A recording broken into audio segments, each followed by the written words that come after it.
Hello mga Mars, tara, uban ni Mimi mo adto ug Bohol. Nilakawan ni mga Mars kay dugay na ni nakaplano. Kauban ako ang mama, akong igsuon ug akong mga iyaan ug igagaw. Ug tara, uban ni mi padulong sa mong biyahe paadto Bohol. Sayo kami gikan mga 5:30 sa buntag. 5:30 AM gikan mi sa Makilala og mga 7 o'clock o sobra alas 7 ni abot mi og Davao. Niagi mi diri sa Coastal Road padong sa airport. Kuha yung givideohan akong mama diri mga madikay nga no, karon pa man siya nakaagi sa Coastal Road o pila ra may istorya ni abot na diri sa Davao International Airport ug sa dihang naghulat-hulat mi og pila ka oras kay of course sayo man miningabot and very convenient na nga mo ang pag-check-in kay nag-online check-in na may mga Mars kay kanila gi mga langayan kinahanglan gyud back up dapat mauna gyud ang amo ang check-in. Nag-online check-in mi oy kay basi di ay bako og nay mga kakulian sa dalan o di ba di ta gihapon malate makasud gihapon tas airport. Unya very happy kay ning lakawan ni kay first time na ako nakauban akong mama sa biyahe. And of course ako ang manghod nga si Jan Leo kay first time pod niya mo sakay og eroplano. Nakabook mi sa Philippine Airlines. Round trip ni siya nga biyahe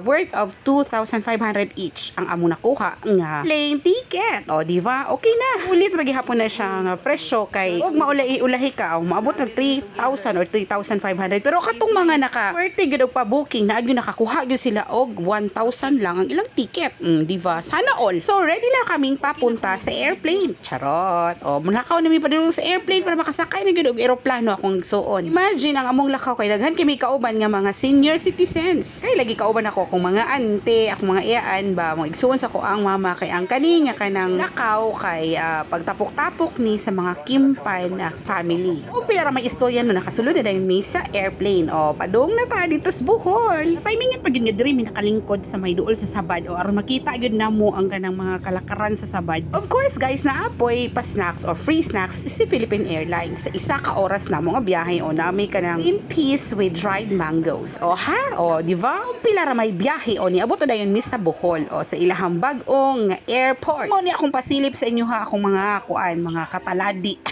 Adtog Bohol kay mukis-kis ako ko sa ilahang mga ka-bloodlines. Aw lagi sila sa ilang mga kuan sa lugar ko asa gikan ang ilahang mga ginikanan o akong lolo. Ginikanan sa akong mama or papa sa akong mama o mao ni ang amo ang mga pormahan nga niabot og Bohol. Og of course kanang excited ko para sa mga first timer. O first time pud nako ni nga makaila-ila or mailhan akong mga parintis Bohol. So walay paglangan ni gawas nami sa airport sa Bohol og gihulat na mo ang amo ang mga sundo sa mua katong dako kay nga jeep nga mong gisakyan.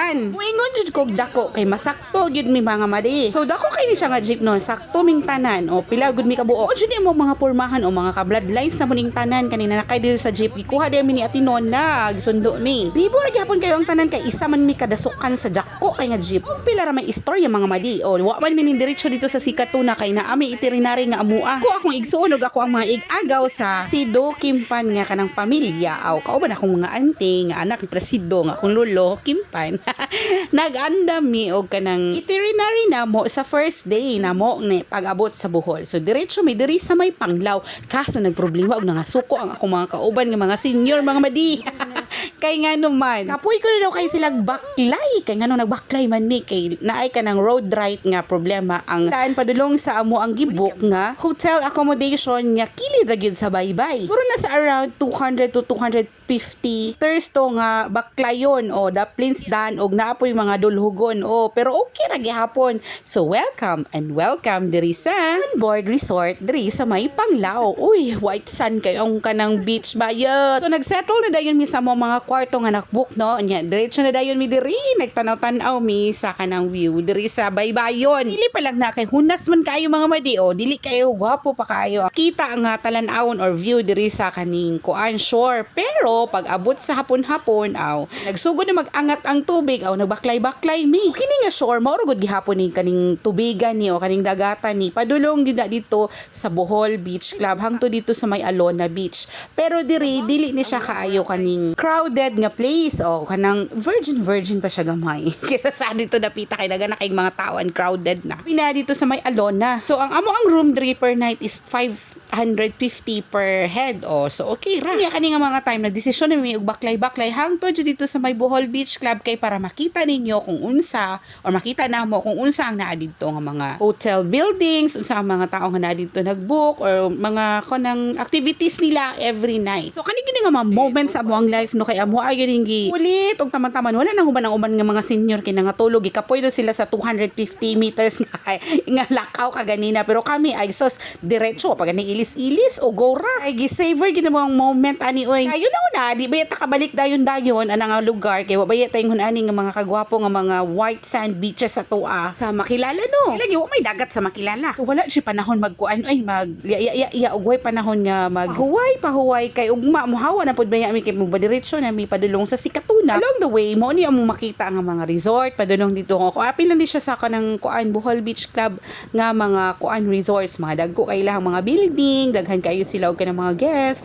and of course daghan kayo sila og mga guests nga mga foreigners and isa ni sa kanang mga precious moments na mga makauban og makita na mga happy kayo nagbaklay-baklay siya ra gyud mong senior nga kauban kay siya ra man ang kanang gusto kayo mo explore sa place ang pinaka makahappy gid sa heart no kay na makita nimo ang imong mga mahal sa kinabuhi nga nalipay pud kung asa laughters the smiles in their faces na makita gid nimo nga very grateful and very excited sila no kay ilahan ka nang savor ang moment while we exist in this world o di ba picture taking and everything kay mo ra magyud na ato ang madala ining muuli ta kanang memories and of course kanang pictures ug mga videos one of the most important learning nga ako ang nabal-an while nagabiyahe ko no kanang ako adjong i-savor ang moment ako adjong i-explore ang lugar kay you know wa ta kabalo di ba di man gyud ta kabalik dayon anak kay mana may magnatay perminti na pako or natay kwarta perminti nga o go ra anytime you want kung asa ka mulakaw because you have money no na